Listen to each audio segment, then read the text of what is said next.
देश की हम संतान है, तीन रंगों से रंगा तिरंगा देश का ये पहचान है। नमस्कार, मैं पीजन पब्लिक स्कूल की 10वीं कक्षा का छात्रा अनसुया जैना आज का इस स्वतंत्रता दिवस में मेरा वक्तव्य को रखना चाहूँगा।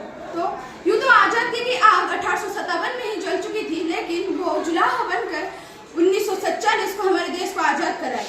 ये देश आज़ाद तो हो गया, लेकिन इसको संचालन करने के लिए चाहिए था एक संविधान, जिसको लिखने के लिए हमारे द ग्रेटेस्ट डॉक्टर बी.आर.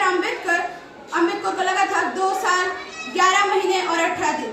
ये संविधान लिखा तो हो गया, अब्राहम लिंकन के भाषा में संविधान लोगों के लिए, लोगों के द्वारा और लोगों का, लेकिन सही में क्या ये हमारे देश में परिचालित हो रहा है? हमारे माटी की कवि गोपबंधु दास ने कहा था, जाति नंदी को गौड़ी बकी भाई स्वार्थ को सारथी कले टाणे किरे गाड़ी दानदार तो बड़ा घोड़ा